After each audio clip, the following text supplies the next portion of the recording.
ओम प्रथम प्रणाम धाम जैनो सकल परापर सरले जाकी शक्त व्यक्त ब्रह्मांड सकल धर जय जय कैवलनाथ सनातन सर्व कीर्तार अखिलानंदय विनाश विलासिक विविध विधारण लोक चतुर्दश द्वंद्व फंद फन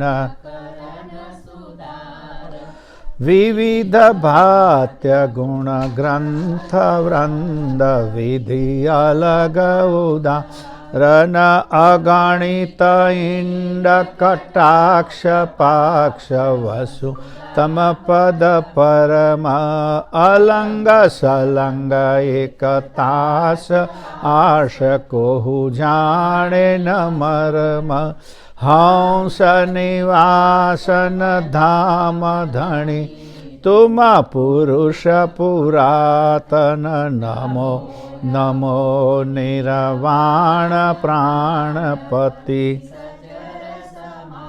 सन प्रकृति बिनो धन्य पुरुष पलक में खलक उपासक आन दाम पति दे वयुगल शक्ति तन आशक तब दे वन के देव सकल शिर हो तुम कैवल साक्षीवंत सुत सलंग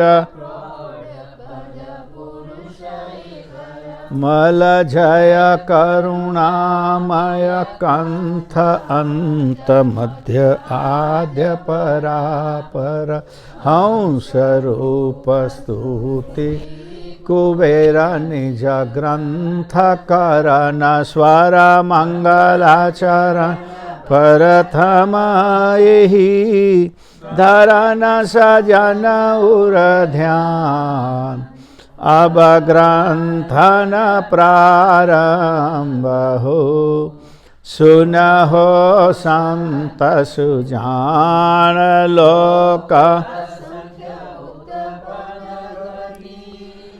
सप्तदीप सुरधाम सह सब ग्रंथ में भाख्य हो विविध भात्य गुण ग्राम सकल अंग भिन्न भिन्न गति अर्थ बोध शुभ सार कहें कुबेर कर के कहूँ संशय हरन भव पार। जय जय परम गुरु कर्णासागर महाराज की जय, श्री नारायण जी महाराज की जय, द्वितीय क्रियाचार्य श्री बलदेव दास जी महाराज की जय, तृतीय क्रियाचार्य श्री भगवान दास जी महाराज की जय, पंचम क्रियाचार्य श्री प्रयाग दास जी महाराज की जय, षष्ठम क्रियाचार्य श्री शीतल दास जी महाराज की जय, सप्तम क्रियाचार्य श्री विचल दास जी महाराज की जय, श्री सब संतन की जय, देवान की जय, नान संप्रदाय की जय, जय धाम की जय। प्रारंभ समय का सत कैवल साहिब सत केवल साहिब सत केवल साहिब कैवलम चिदेनम अवैनम वयन्नम दिधन्नम लघुयम अमोऽमस्तु निरालम नारायणम महन्नम रणेयम नयेति नरणेयं प्रणायं परन्तु जपेनं जपायं कायन्नं मयायं मनाति मगोयं स्वयं त्वं जहानं धाता ध्येयन्नं विछन्दं विनय विधि वै वेदान्तम् अचन्ते न चन्तं सुनाति सनातम अगाधम बहोर्धम लहे जन्महादम कुबेरं ते अन्मं नमामि। श्रीमद् करुणा सागर महाराज की जय। कैवल धाम की जय। सतकेवल साहेब, सतकेवल साहेब। ચતુર્માસના કથાના ક્રમમાં હંસતેલવા ગ્રંથનો આપણે અભ્યાસ કરી રહ્યા છીએ. ગઈકાલે આપણે 15 અંગ સુધી ગ્રંથને જોયો છે. 15 અંગ સુધી આપણે આવ્યા છીએ. 10મા અંગમાં વાત કરી હતી પરમ ગુરુએ કે આ 10મા અંગ પછી બાકીના 5 અંગમાં ઉપાસના કોની કરવી જોઈએ, કેવી રીતે કરવી જોઈએ એનું હું વર્ણન કરવાનો છું ને એ વર્ણન પૂરું થઈ ગયું. શુદ્ધ ઉપાસના કરવા માટે તમારે શું કરવું પડે? તમારા મનને તૈયાર કરવા માટે માનસિક રીતે આપણે દૃઢ નિશ્ચય બનવા માટે જે શાસ્ત્રોના મત છે, પુરાણોના મત છે, વેદનો જે સિદ્ધાંત છે એને સમજીને અને એના આધારે વિધિ નિષેધની જે ક્રિયાઓ કર્મકાંડ સ્વરૂપમાં જે સ્થાપિત કરી છે અને એને કારણે નાના વિધિ પ્રકારની કેટલી માન્યતાઓ આપણા ધર્મ જગતમાં પ્રવર્તે છે અને કર્મકાંડથી જ મોક્ષ થાય એવી જે કેટલાને અમુક પ્રકારની વિધિ વિધાનથી જ મોક્ષ થાય એવી જે કેટલી ભ્રાંતિઓ ઊભી કરવામાં આવી છે એમાંથી મનને આપણે વાળવું પડશે. અને વાળવા માટે શુદ્ધ સમજ હશે તો વળશે. આપણામાં એક વાર સમજ આવી જાય પછી વાર ન લાગે. સમજ આવ્યા પછી શું છોડવું અને શું પકડી રાખવું એનો અંદાજ આવી જાય એટલે છોડવાનું છૂટી જાય ને પકડવાનું પકડી જાય. જ્યારે જે નાદાન માણસો હોય છે એવા હોય છે કે જે પકડ્યું તેમનાથી છૂટી ન શકે, કે એમને એમનો અહંકાર વચ્ચે નડતો હોય, એમનું અહમપદ એમને બાધ્ય કરતું હોય કે નહીં ગમે તેમ થાય, નુકસાન થાય પણ આપણે નથી છોડવું, ખોટું છે પણ નથી છોડવું. જેમ દુર્યોધનની સ્થિતિ વર્ણવી છે ને મહાભારતમાં, ધર્મમ જાનામિ અહમ, હું ધર્મને જાણું છું, અધર્મને પણ જાણું છું, પણ કે મારી વૃત્તિ એવી મજબૂત થઈ ગઈ છે કે હું ધર્મમાં પ્રવૃત્ત થઈ શકતો નથી અને અધર્મ છોડી શકતો નથી. કે મારા અહમનો વિષય છે, મારા અહંકારનો વિષય છે. એટલે સમજના અભાવમાં આપણે ઘણી વખત સારી વસ્તુ સ્વીકારી શકતા નથી અને ખોટી વસ્તુને છોડી શકતા નથી. એટલા માટે દિવ્ય પરમગુરુ શ્રીમદ કરુણાસાગર મહારાજે કહ્યું કે સમજના ઘેર આવો, સહેજ સમજ ઘેર આવો હો સંતો, સહેજ સમજ ઘેર આવો. સમજમાં આપણે આવીએ તો છૂટ. એટલે સમજાવવા માટે એમણે આ 15 અંગ સુધી આપણે પ્રયત્ન કર્યો છે. વેદો ક્યાં સુધી છે, શાસ્ત્રોની મર્યાદા કેટલી છે, પુરાણોની મર્યાદા કેટલી છે, સગુણની શું મર્યાદા છે, નિર્ગુણની શું મર્યાદા છે, અને એમાંથી નિવૃત્ત થયા પછી જ તમે સકળતા સિદ્ધાંતમાં પ્રવૃત્ત થઈ શકો. અને એમાં જ અંશી સિવાય બીજા કશાનો વિચાર કરવાનો નથી. હું કર્તાનો ચૈતન્ય અંશ છું અને સારી સૃષ્ટિમાં બિરાજમાન બધા જ ઘાટોમાં કર્તાના જ ચૈતન્ય સ્વરૂપ બિરાજમાન છે અને એને કર્તાની પ્રાપ્તિ એ જેનો મોક્ષ છે. બાકી શરીરની જે કેટલીક સ્થિતિઓ છે એ તો કાલાનુસાર સમય પર જે થતી હોય થવાની છે, એને આપણે કોઈ રોકી શકવાના નથી કે એમાં આપણે કોઈ ફેરફાર કરી શકવાના નથી. એટલે એ વસ્તુ સમજાવતો આગળ કહે છે કે આ બધી સમજતો કહે છે હું આ બધી વસ્તુ સમજ્યો છું તો મારી સ્થિતિ કેવી છે તમને કહી દઉં કે છે. આ વસ્તુ હું કર્તાના ધામમાંથી જ લઈને આવ્યો છું અને મને આ બધું સમજાયું છે અને સમજાયા પછી હું કોને અનુસરું છું કે મૂળ 8મા 9મા અંગમાં જે વાત આવી ને કે હું સંન્યાસી નથી, હું સેવડો નથી, હું વૈરાગી નથી, ત્યાગી નથી, હું યોગી નથી, હું વ્રતને નથી અનુસરતો, હું તીર્થને નથી અનુસરતો, તો શું કરું છું તો કે હું માત્ર કર્તાની ઉપાસના કરું છું. કર્તા સાથે મેં મારી વૃત્તિને જોડી દીધી છે અને કર્તા સાથે વૃત્તિ જોડવામાં આડખેલી રૂપ જેટલા છે, નડતર રૂપ, એ બધા વસ્તુને હું છોડતો જઉં છું. મને જે કંઈ બંધન રૂપ લાગે છે એ બધી વસ્તુ હું છોડું છું. આખી વાત એમણે 5 અંગમાં સમજાવી છે આપણને અને હવે આગળ સમજાવે છે કે આ વસ્તુ છોડવાથી મારી સ્થિતિ કેવી થઈ, હું કેવો અનુભવ કરું છું, એની વાત દિવ્ય પરમ ગુરુ આપણને સમજાવે છે. એટલે અંગ 16મું આપણે લીધું છે. 16મા અંગથી આપણે શરૂ કરીએ છીએ.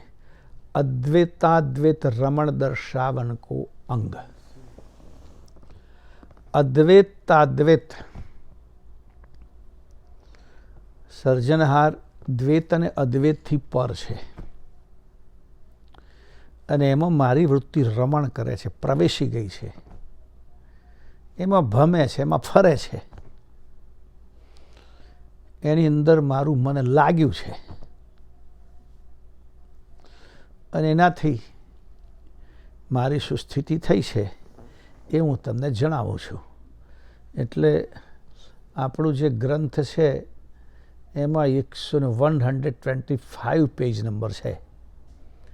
એટલે 25 પેજ નંબર તમને નહીં જડે, 126 મળશે કે જે અંગ શરૂ થતું હોય તો ઉપર પેજ નંબર નાખેલો ના હોય. એટલે જેમની પાસે PDF ફાઇલ હોય કે આપણો ગ્રંથ હોય અને એમને પેજ નંબર જોવું હોય તો 126 પાન નંબર છે. આમ તો 125 પાન નંબર છે અને 126ના પહેલાં 124મું તમને દેખાશે, 125મું નહીં દેખાય, પછી 126મું દેખાશે. કે એની પાછળનું કારણ છે કે એની અંદર ટાઇટલ મારેલું છે એટલે પેજ નંબર ઉપર નથી આવતો. તો 125ના પાન નંબર પર આ વાત આપણે 16મું અંગ શરૂ કરીએ છીએ અને પહેલી ચોપાઈ આપણે બોલવાના છીએ. માનની ચાણ કહું સાંભળો સંત સહુ, વેશવર જીતની તીત સાઈ, મન બુધ ચિત્ત અહંકાર પહોંચે નહીં, લક્ષ્ય અલક્ષ્યના પક્ષ જાય.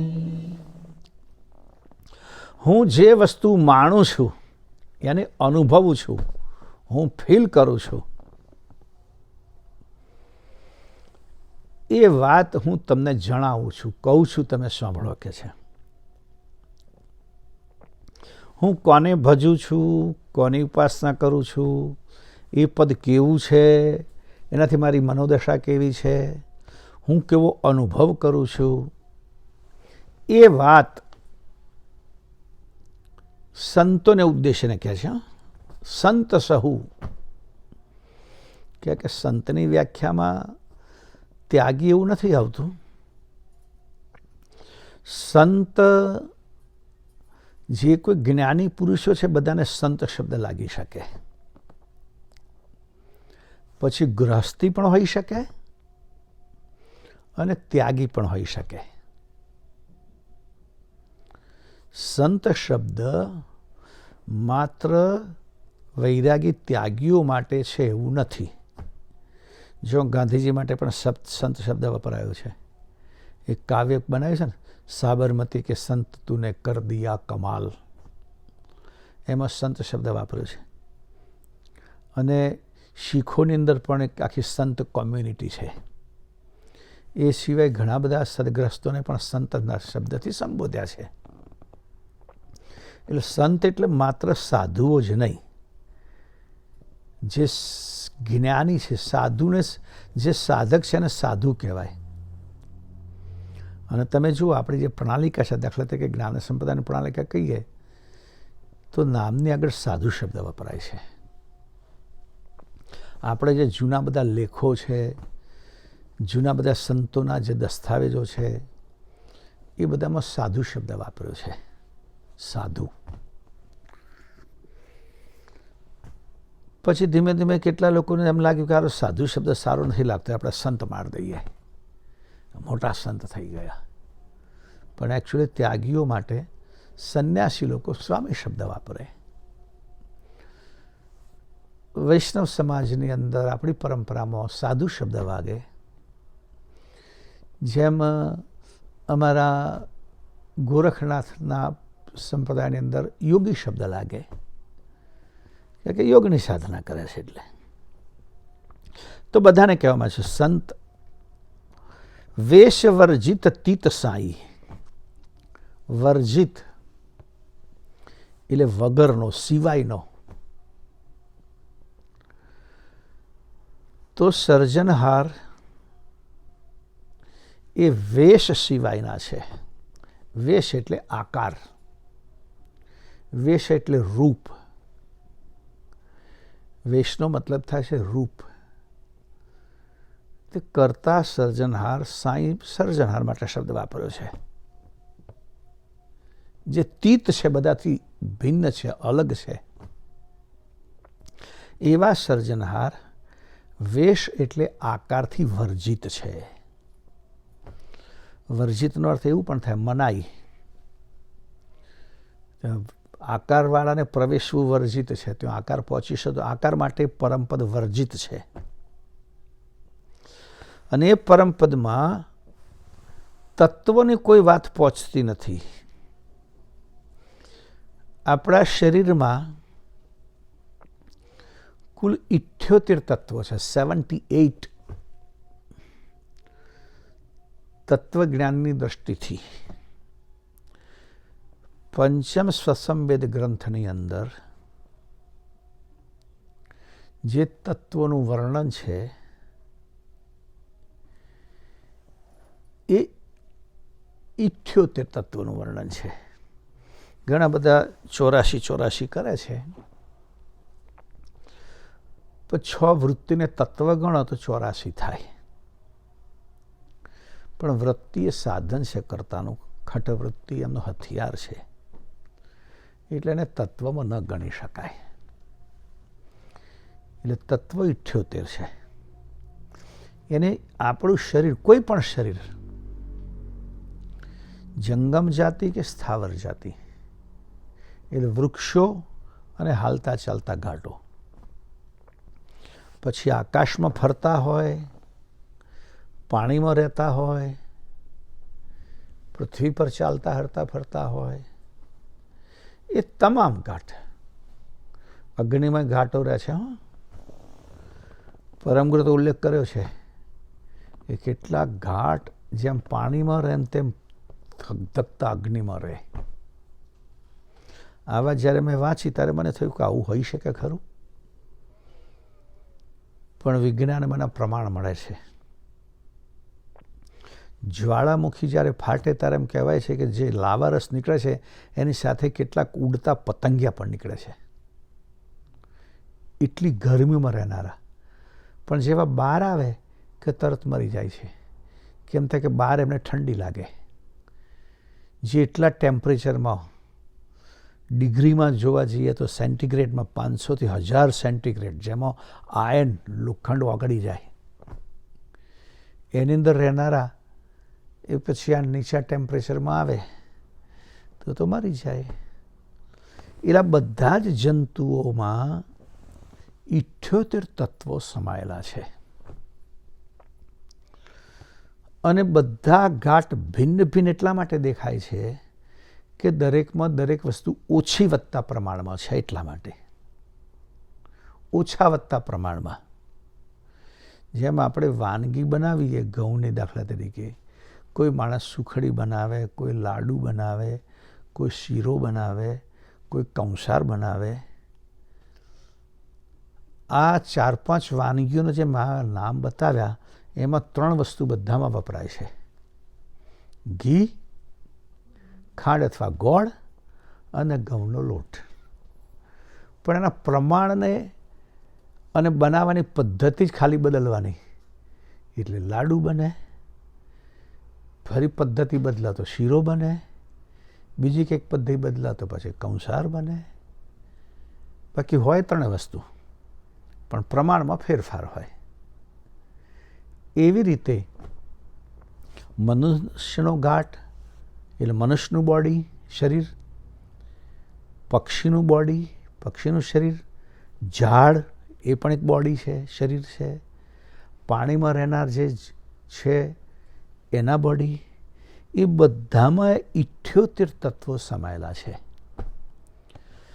પણ બધાનું જે કોમ્બિનેશન છે એ ભિન્ન ભિન્ન છે, અલગ અલગ પ્રકારનું છે. અને એ અલગ અલગ પ્રકારનું કેટલા પ્રમાણમાં શું છે એનું વર્ણન દિવ્ય પરમગુરુએ પંચમ સ્વસમ વેદ ગ્રંથમાં કર્યું છે. એટલે આપણે ખાસ એક વધારેમાં વધારે આગ્રહ રાખ્યો છે કે દિવ્ય પરમગુરુના જ્યારે પ્રાગટ્યનું 250મું વર્ષ છે ત્યારે જે ઓછામાં ઓછા ગ્રંથનો અભ્યાસ થયો છે આપણા સંપ્રદાયમાં, એવો ગ્રંથ જે મુખ્ય મહત્વનો પંચમ સ્વસમ વેદ ગ્રંથ છે, જેને મેં મારા 50 વર્ષના અનુભવમાં જોયું છે કે બહુ ઓછામાં ઓછા લોકો એનો અભ્યાસ કર્યો છે. અને જેમણે કર્યો છે એમને પૂરો સમજાયો નથી. એટલે મેં આ સંકલ્પ કર્યો કે 250મા વર્ષ નિમિત્તે શક્ય બને તો આખો ગ્રંથ બધાને સંભળાવવો અને સમજાવવો. ખાલી સંભળાવવો નહીં, સમજાવવો.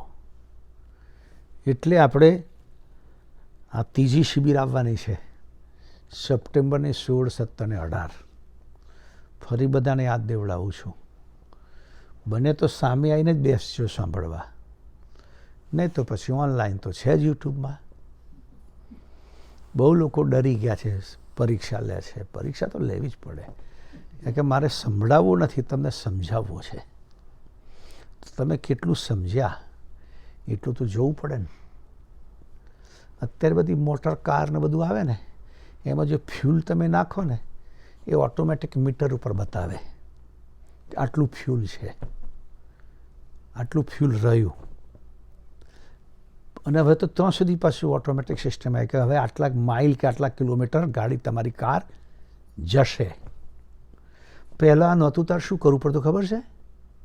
પાછળથી એનો બૂચ ખોલી અને મેં સળીઓ નાખવો પડતો તો કેટલું છે એમ જોવા માટે.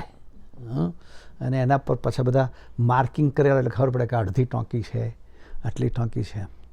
એટલે આ પરીક્ષા છે ને, આ મેઝર કરવું પડે અમારે કેટલું ઉતર્યું છે અંદર, એટલે ખબર પડે. એટલા માટે આપણે પરીક્ષાનું આયોજન કરીએ છીએ. અને તમારે ગભરાયા વગર તમારે માપવું તો પડે ને કેટલું ઉતર્યું છે અંદર, વધારે પ્રયત્ન થાય. એટલે વધુમાં વધુ બસ લક્ષ્ય જ આટલું જ છે કે વધુમાં વધુ લોકો સાંભળે.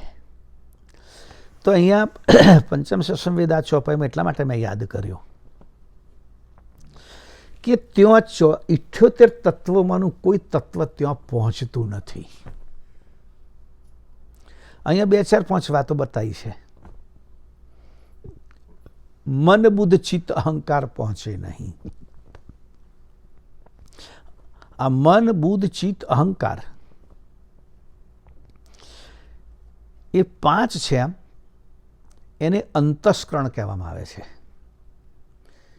જેમ પંચમહાભૂત તો એનું નામ છે પૃથ્વી, જલ, વાયુ, અગ્નિ અને આકાશ. એ 5 નામ છે. એમ 5 અંતસ્કરણ છે. એમ 5 માત્રાઓ છે.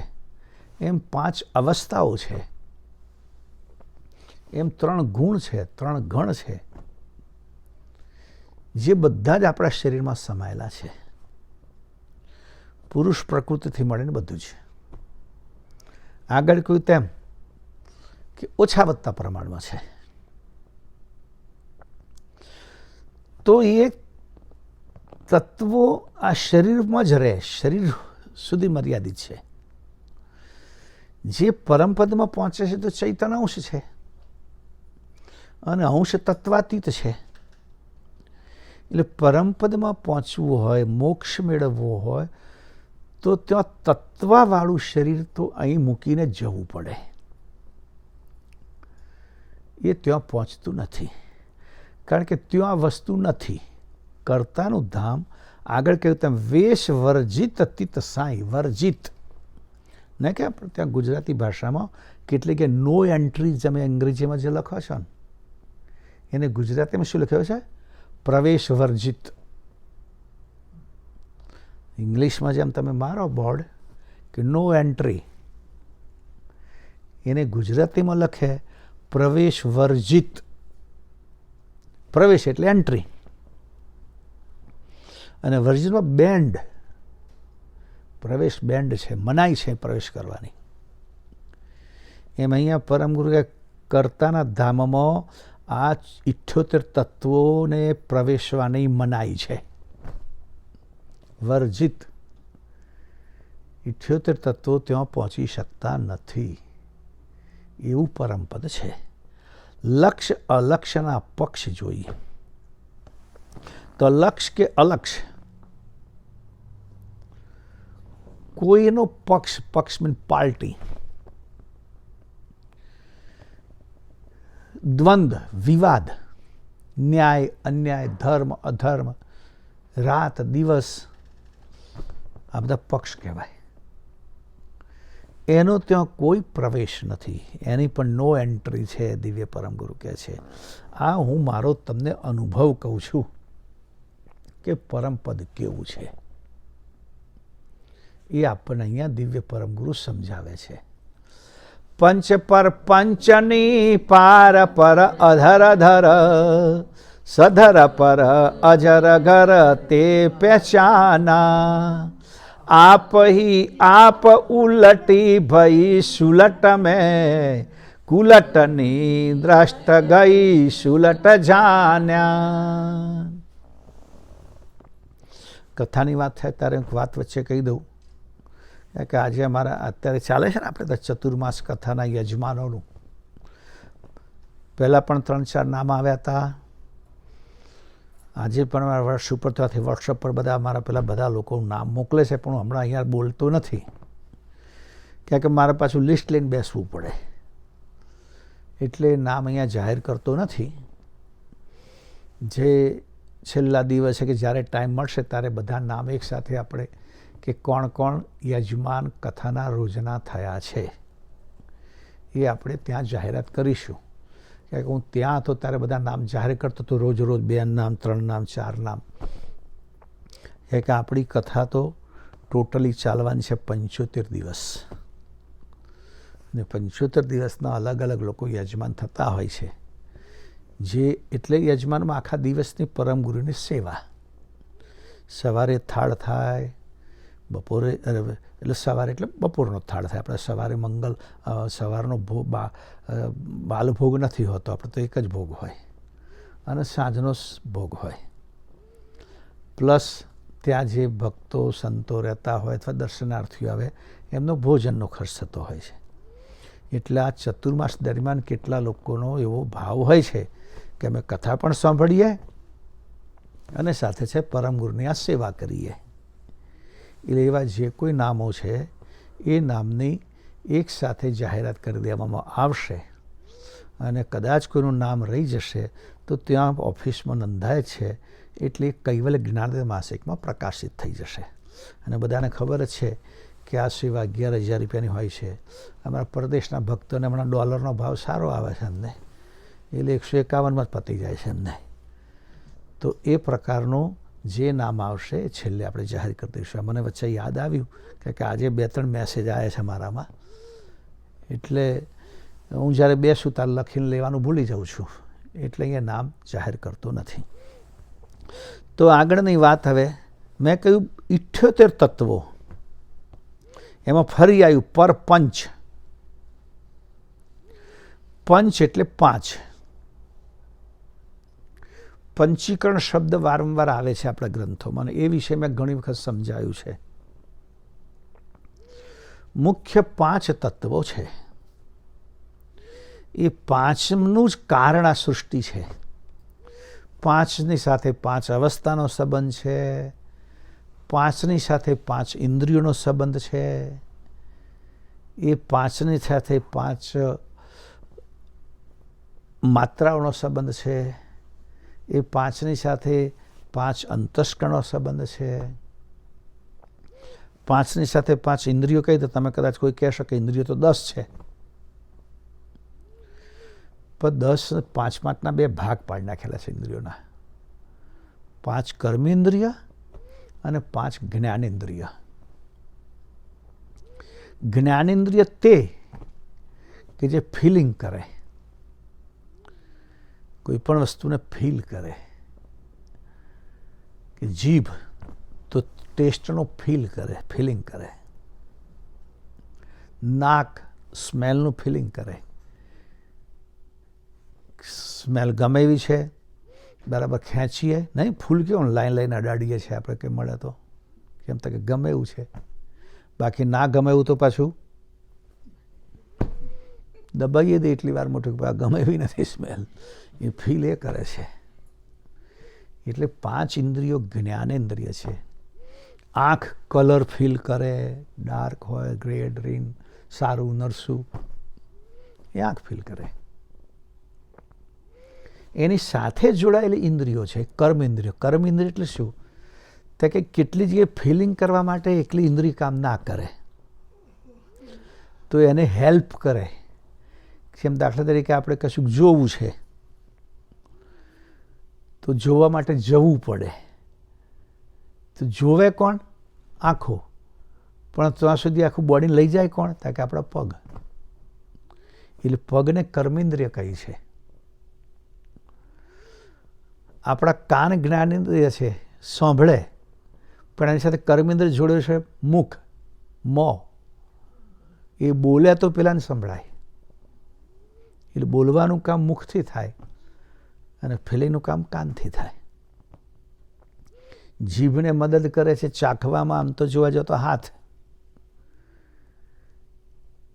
કારણ કે કોઈ પણ વસ્તુ કોઈને ટેસ્ટ કરાવવો હોય, અમારા બહેનો રસોઈ બનાવીને કોઈને કે ટેસ્ટ કરો તો કે આખા તપેલામાં જીભ ન નખાય, એ ચમચીમ લઈને કાં તો અડાડવું પડે કે ગમે તેમ, પણ જીભ સુધી લઈ જાય હાથ જ મદદ કરે ને, હેલ્પ તો હાથ જ કરે.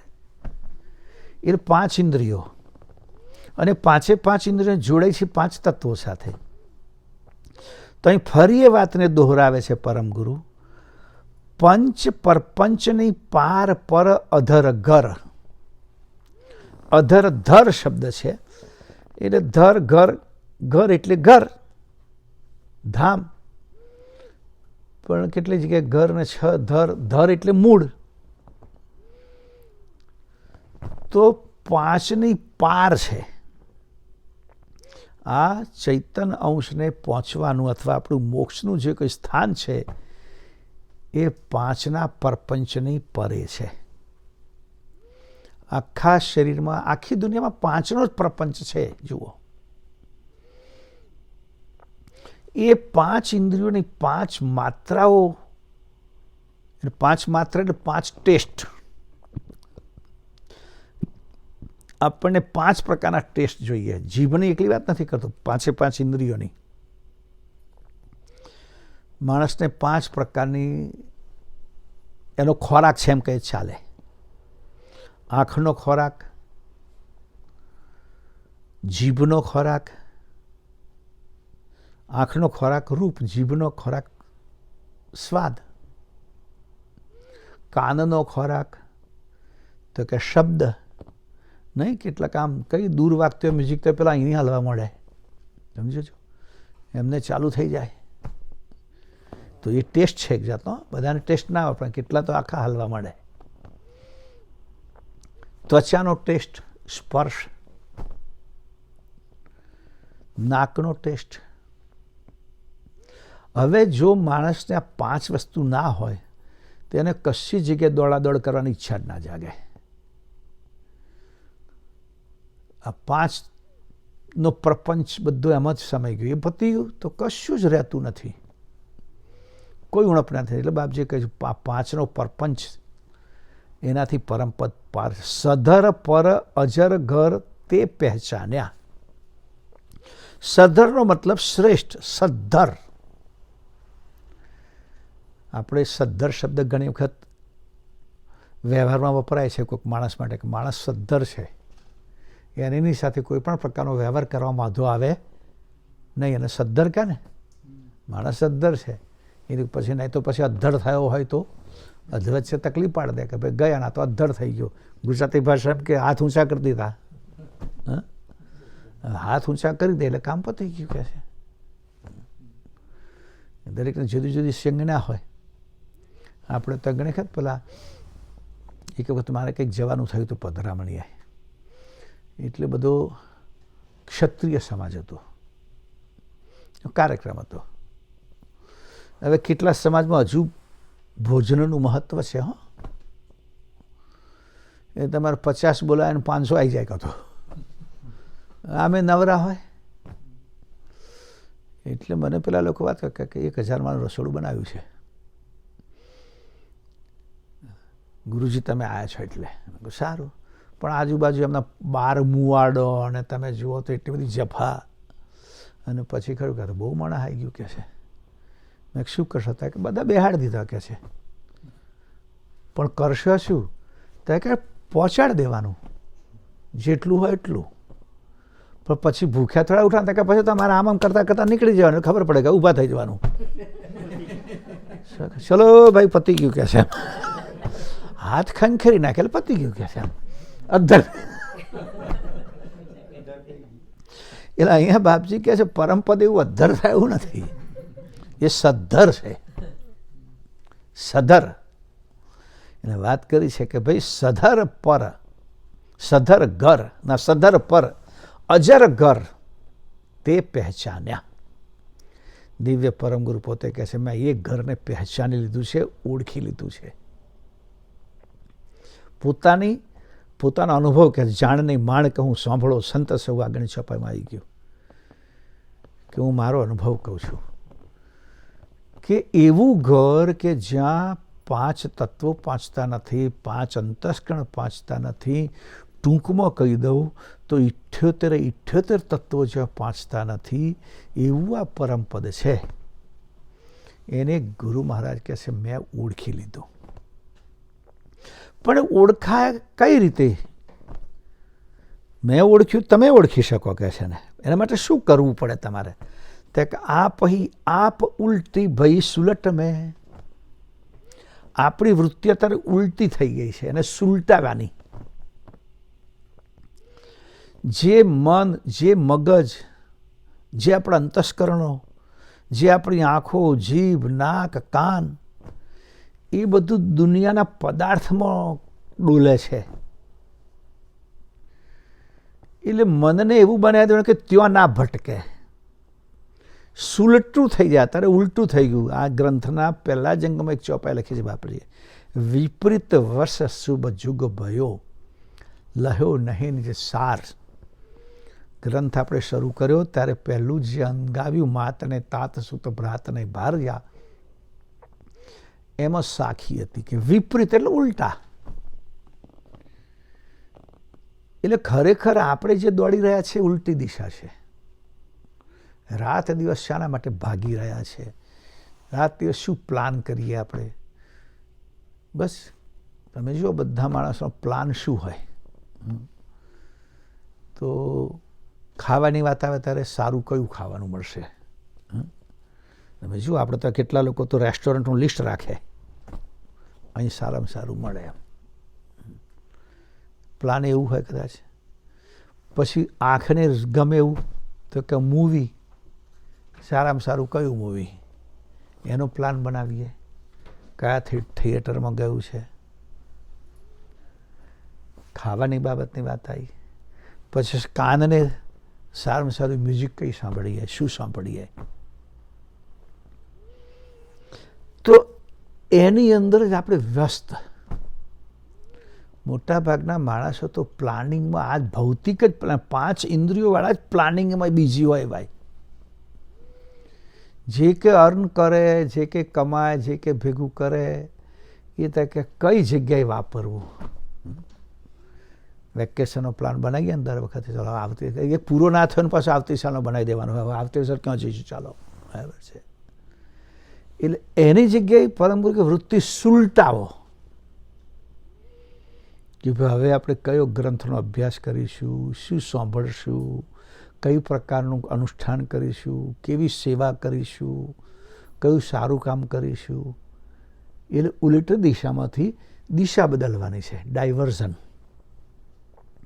મનને ડાયવર્ઝન આપવાનો છે. પરમગુરુ કહે છે કે મેં જે કર્યું છે અથવા હું જે પ્રાપ્ત કરું છું એવું બધાએ જેને જેને મેળવવું હોય એમણે આપ હી આપ ઉલટી ભઈ સુલટ મેં.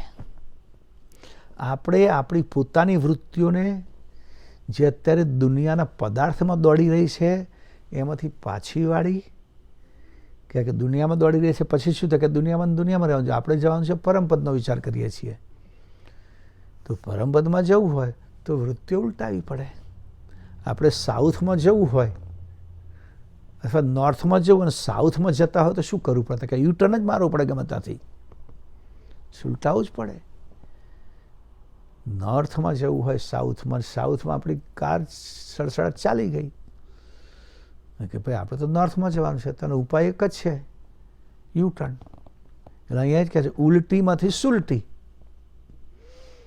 ટર્ન તમારે યુ ટર્ન કરવો પડે. તો શું થાય?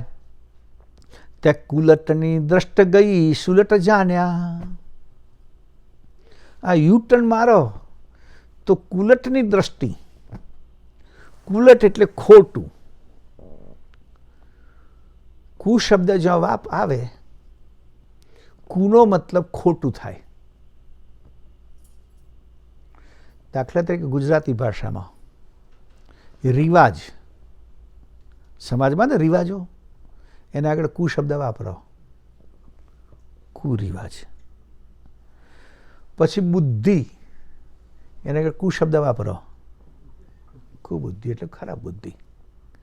કર્મ, એના આગળ કુ શબ્દ વાપરો, કુકર્મ. એટલે કુ એટલે ખરાબ. એટલે કુલટ, લટનો મતલબ થાય ટેવ. અમુક લટે ચડી જતા નહીં લોકો, લત મતલબ છે ભાઈ આ તો લતે ચડી ગયો છે. એટલે ખરાબ જેટલી લત છે, ખરાબ જેટલો કર્મ છે, ખરાબ જેટલી દ્રષ્ટિ છે, એ દ્રષ્ટ ગઈ એટલે ખરાબમાંથી દ્રષ્ટિ જાય, આપણી નીકળે તો સુલટ જાણ્યા. એને સુલટી દશા થઈ એમ કહેવાય. આગલા પંક્તિમાં લખ્યું છે ઉલટ સે ઉલટી ભઈ સુલટ. તો ઉલટી મતી સુલટી થઈ. તો સુલટી કોને કહેવી? કે જે આ કુલટ છે, કુલત, કુટેવ, કુબુદ્ધિ, કુકર્મ, કુરિવાજ, કુમાન્યતા, આ બધામાંથી દ્રષ્ટિ પાછી વળે એને સુલટ સમજો કે તો સુલટ જાણ્યા તો ખબર પડે આપણે કે આપણે હવે સુલટા થયા છીએ. ન તો હજુ ભાગી ભાગીને મન પેલી બાજુ જાય તો હજુ આપણી મતિ સુલટી થઈ છે એમ કહેવાય નહીં કે છે. આગળ છે આપણે બોલીશું. સુરત ભઈ લીન સમલિત સમે નિરત મેં નિરત નિરધારને સંગ પામી અગમ અવિલોક મેં સમજ એકતા ભઈ નિજપતિ ન્યાય ગયો ભર્મ ભાગી. સુરત ભઈ લીન સમલિત સમય નિરત મેં. સુરતા એટલે વૃત્તિ. સુરતાનો મતલબ છે વૃત્તિ. ક્યાં તમારી સુરતા ભટકે છે એવો શબ્દ વપરાય. ક્યાં સુરતા ચોંટી ગઈ છે, ક્યાં સુરતા અટકી ગઈ છે, ગુજરાતી ભાષામાં આવા શબ્દો વપરાય છે. તો વૃત્તિ ક્યાં અટકી ગઈ છે આપણી કે છે તો એ વૃત્તિને શામાં લીન કરવાની. ગમે તેમાં વૃત્તિ બેસી ગઈ હોય એને નિરત એટલે નિરતા શબ્દ છે. નિરત શબ્દ આપણા શબ્દકોશમાં છે, ડિક્શનરીમાં છે ગુજરાતીમાં. નિરત એટલે અંતર્મુખી. નિરત એટલે એક પ્રકારની એકાગ્રતા. એટલે આપણી સુરતા જે આમથી આમ ભમે છે એ આપણી અંતર્મુખ વૃત્તિમાં લીન પામે. અંતર્વૃત્તિમાં લીન પામે. વૃત્તિ ભટકે કે વૃત્તિ ભટકે એટલે મન ભટકે. જેમાં વૃત્તિ ગઈ ત્યાં મન જાય. પછી એને મેળવવાના, એને પ્રાપ્ત કરવાના એ જ વિચાર ચાલે. આપણી વૃત્તિ દોડવી જોઈએ બસ. એક વખત વૃત્તિ કશામાં દોડી પછી મન, પછી બધી ઇન્દ્રિયો સક્રિય થઈ જાય. સમજી લો, વૃત્તિ દોડી. કેટલા માણસનો ખાવાનું ગમે, કંઈ સારો રેસ્ટોરન્ટ છે મન તો દોડે એટલે પછી અંદર મોંમાં પાણી ચાલુ થઈ જાય. હા, અને ભૂખ ના લાગી હોય તોય પણ લાગી જાય. હા, એટલે સુરતા દોડી, વૃત્તિ દોડી એટલે આપણી ઇન્દ્રિયો બાજુ એક્ટિવ થઈ ગઈ. તો કે આ વૃત્તિને લીન કરો, ઓગાળો. સમલીન આપણી અંતર્વૃત્તિમાં. એ બહાર ના ભટકવી જોઈએ. બહાર ભટકી ગઈ તો પછી તરત જ દોડવાની છે. નિરત નિર્ધારને સંગ પામી. એ આપણી નિરતા નિર્ધારપૂર્વક, નિશ્ચયપૂર્વક, નિશ્ચય કરીને અથવા જે નિરાધાર પરમપદ છે એના સંગે પહોંચવી જોઈએ. પદાર્થમાં ના દોડવી જોઈએ. બધાનો આધાર અને એ પોતે નિરાધાર, એની સાથે પહોંચે તો અગમ અવિલોક મેં સમજ એકતા ભઈ. એ અગમ પદનું અવિલોકન કાંઈક નિયમ છે. જ્યાં વૃત્તિ પહોંચે એનું અવિલોકન શરૂ થઈ જાય. આપણું મન જ્યાં પહોંચે, આપણી અંદરની વૃત્તિ જ્યાં પહોંચી જાય એટલે એનું અવિલોકન શરૂ થઈ જાય. એને લગતા વિચારો શરૂ થઈ જાય. બધું મનમાં પ્રોસેસ શરૂ થઈ જાય. નજરે ચડવું જોઈએ અને મન પહોંચવું જોઈએ બસ. પછી બધું ભટકતું ત્યાં આખું ચિત્ત, અને પછી છેલ્લે શરીરે ત્યાં જ દોડે. પછી કે મન ગયું એટલે પાછળ શરીર દોડી જવાનું છે. પછી આપણે ટાઈમે ના છે, બ્રેક કરી દઈએ તો ચલો તારે 5-10 મિનિટ મોડું થશે, બીજું શું ફેર પડે છે. બરાબર છે. એટલે અહીંયા દિવ્ય પરમગુરુ કહે છે કે તમારી અગમ અવિલોક મેં સમજ એકતા ભાઈ. આ વૃત્તિ અગમ પદનું અવિલોકન કરે. જો પદાર્થનું અવિલોકન કરે, પદાર્થ એટલે મટીરિયલ, એવી કોઈક વસ્તુનું અવિલોકન કરે તો તમે ત્યાં જવાના. અને એ સુરતા, એ વૃત્તિ અંતર્મુખ બને તો પરમપદનું અવિલોકન કરવાના, કર્તાપદનું અવિલોકન કરવાના કહે છે. એટલે સુરતભાઈ, હા, અગમ અવિલોક મેં સમજ એકતા ભાઈ. અને એ પરમપદમાં જો તમારી સમજ અને વૃત્તિ જો એકરૂપ થાય તો નિજપતિ ન્યાલ. ન્યાલ એટલે નહીં કહેતા, હું તો ન્યાલ થઈ ગયો. એને બહુ મળે, સારું કશુંક મળે, કશું પ્રાપ્ત થાય એટલે આપણે ન્યાલ થઈ ગયા એમ કહીએ. માલામાલ થઈ ગયા, ન્યાલ થઈ ગયા. એટલે બે રીતે ન્યાલ થવાય. કોઈ ભૌતિક વસ્તુ મળે તોય ન્યાલ થાય. આપણી ઈચ્છાવાળું કોઈ પદાર્થ મળે, કોઈ સગો મળે, કોઈ સંબંધી મળે તો કે ઓહ આજ તમે ન્યાલ થઈ ગયા, લાભાન્વિત થયા એમ. આજે બહુ મોટું બેનિફિટ મળી ગયું. એટલે પરમપદની સમજનો આપણે લાભ મળે. ન્યાલ થઈ ગયા પછી કર્તાપદની ગતિ આપણામાં આવી જાય પછી કશું મેળવવાનું બાકી ના રહે. ગયો ભર્મ ભાગી, પછી દુનિયાની બધી ભ્રમણાઓ ભાગી જાય. એટલે બીજી બધી ભૂખ પણ નાશ થઈ જાય. એવું ન્યાલ થઈ જાય, એટલા સંતુષ્ટ થઈ જાય કે છે. જો આપણી વૃત્તિ બહિર્મુખ જે ભટકે છે એ અંતર્મુખ થાય તો પરમગુરુ કહે છે બંધને મોક્ષની વિગત તો વેશને શેષપદ સમકના રેખ લાગે.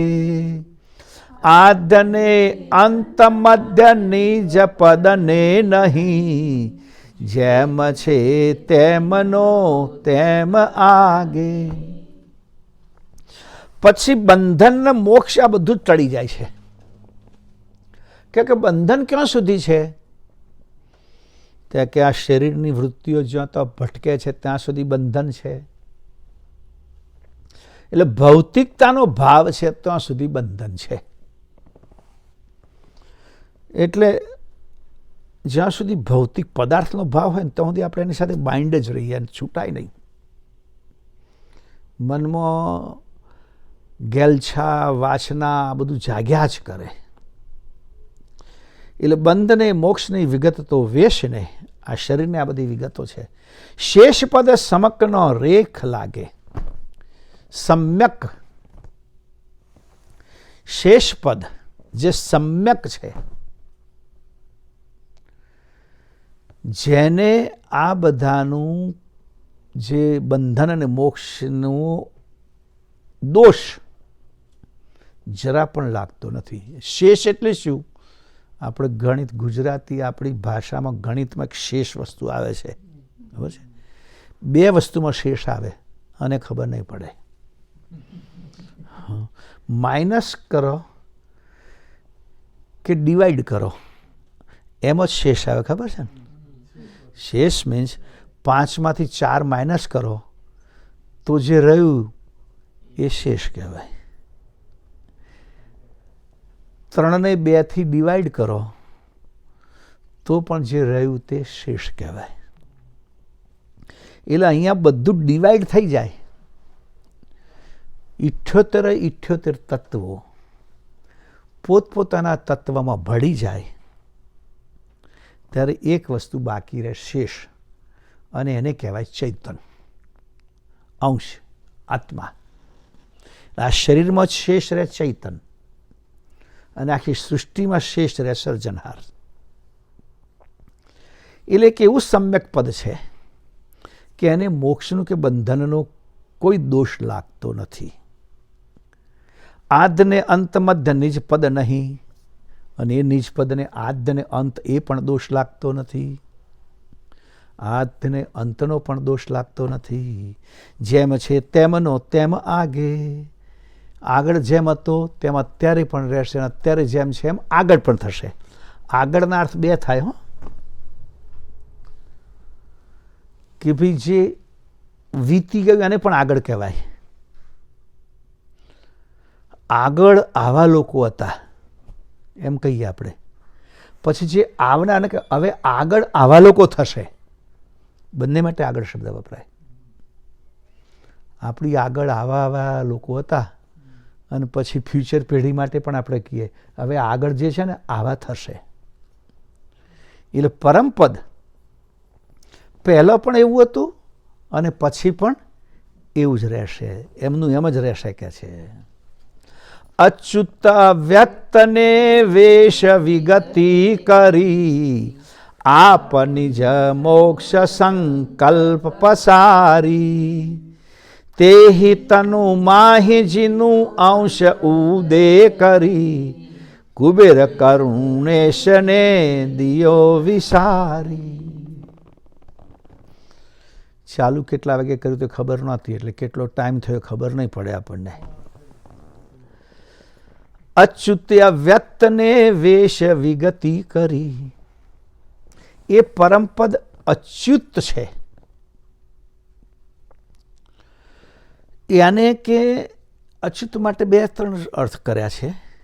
એક તો જે ચૂવું એટલે એમાંથી ઘડવું, ઓછું થવું, અને જે ચ્યુત નથી થતું એટલે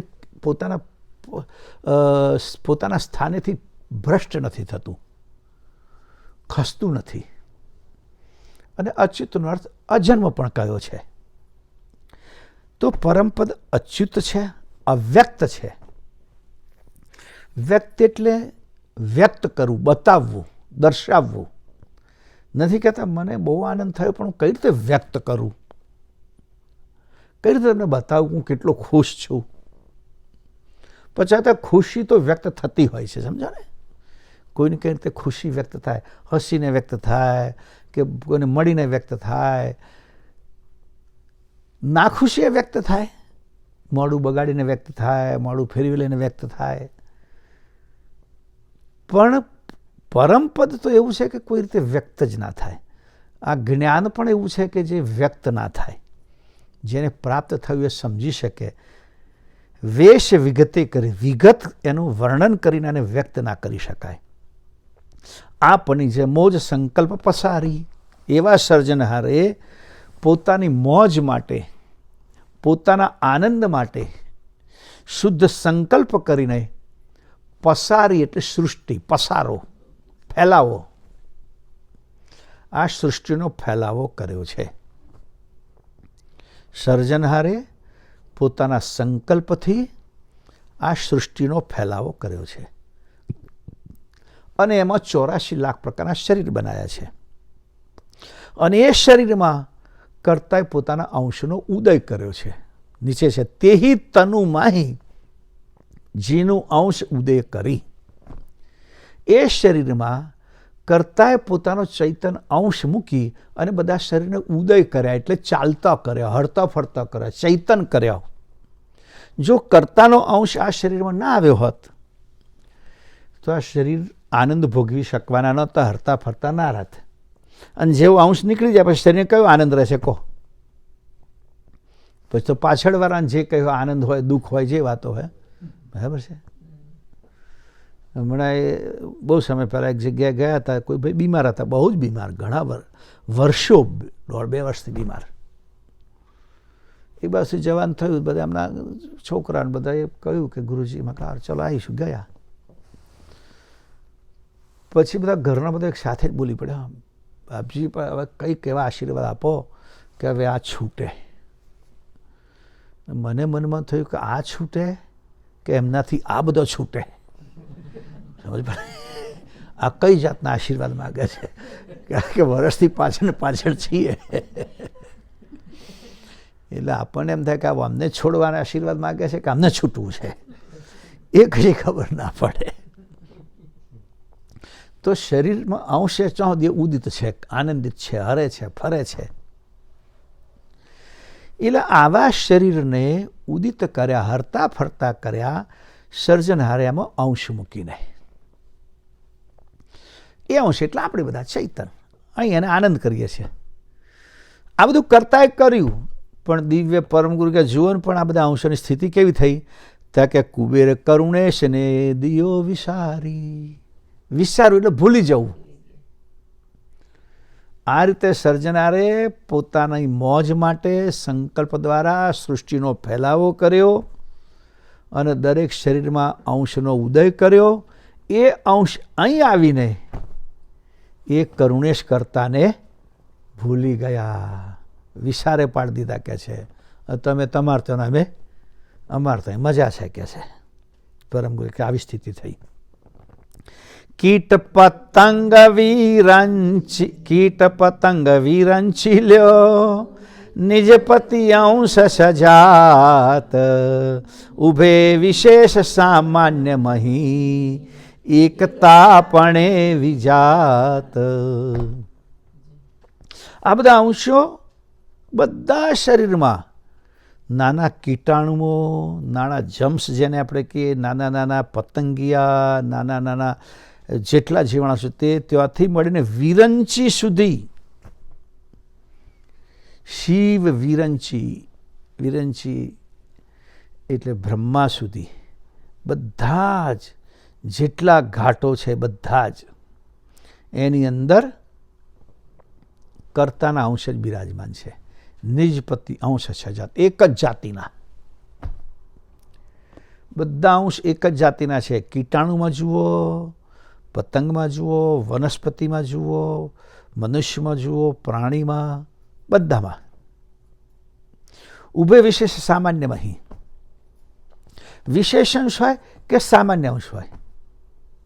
વિશેષણ એટલે ઈશ્વરોમાં, દેવતાઓમાં, દેવોમાં જે અંશો છે એ પણ આપણા જેવા જ અંશ છે. અને નાના એકદમ ક્ષુલ નાનું કોઈ જીવડું હોય એમાં પણ આપણા જેવા જ અંશ છે. એકતા પણે વિજાત. એ બધા શરીરો ભલે જુદા જુદા હોય પણ બધામાં અંશ કર્તાનો એક જ છે. કર્તાએ મોકલેલો અંશ. જहाँ जम जेवो तहाँ तमा विविध विचित्र प्रकार जगत रूप निज अंश जूथ કરી તવ કરત અપાર. અને અંશની સ્થિતિ કેવી થઈ ગઈ પાછી? બધા જ એક જ પ્રકારના અંશો છે, એક જ કર્તાના અંશો છે, પણ વ્યવહાર બધાનો જુદો જુદો જોવા મળે. આપણે જુઓ ક્યાં કે દુનિયામાં વ્યવહાર જે છે શરીરને આધારે છે. મનુષ્ય જેવો વ્યવહાર કરે એવું પ્રાણી વ્યવહાર નથી કરતો. એમની ટેવો જુદી, એમની હોબી, એમના ખાવાના ખોરાક બધું જ જુદું. એટલે અંશની સ્થિતિ એવી છે કે જહાં જમ જેવા તહાં તમ. એને જેવું શરીર મળે એ શરીરમાં એ રંગાઈ જાય. હાથીના શરીરમાં જાય હાથી જેવો, કીડીના શરીરમાં જાય કીડી જેવો, મનુષ્યના શરીરમાં આવે મનુષ્ય જેવો. વિવિધ વિચિત્ર પ્રકારના શરીરો છે. જેમાં જાય એમાં એ પ્રકારની એની સ્થિતિ થઈ જાય, એમાં ઘડાઈ જાય, પોતાની જાતને એમાં ઢાળી જ દે. પુરુષમાં જાય તો એને કોઈ સ્ત્રીથી સંબોધન તો ના ગમે, બરાબર છે. કોઈ પુરુષ તું કઈથી આવી એટલે પેલાનું મગજ તટ ખટકે. ત્યારે સ્ત્રીઓને પણ કહે ભાઈ તું કઈથી આવીને કહું ભાઈ તમે કઈથી આવ્યા તો એનું ખટકે મને આવું કેમ કહો છો. બાકી ચૈતન તો બધામાં એક સરખો જ છે. અને એવું પરમ ગુરુએ લખ્યું જહાં જમ જેવો તહાં તમ. જેવું શરીર છે એવો એ થઈ જાય કે છે. વિવિધ વિચિત્ર પ્રકારના શરીરો છે. જગત રૂપની જ અંશ જૂથ. આખા જગતના જેટલા શરીરો છે બધામાં જ કર્તાના જ અંશનો સમૂહ. જેટલા અંશ છે બધા એક જ કર્તાના અંશ છે. કરીતવ કરત અપાર. અને જુદા જુદા ઘાટોમાં આવી અને પોતપોતાની રીતે અલગ અલગ કર્મો કરે છે. આ ઘાટની આવી સ્થિતિ થઈ છે. આપણે અહીંયા કથાને વિરામ આપીએ છીએ. જય વિધિ બોલાશે. જય જય જય જય જય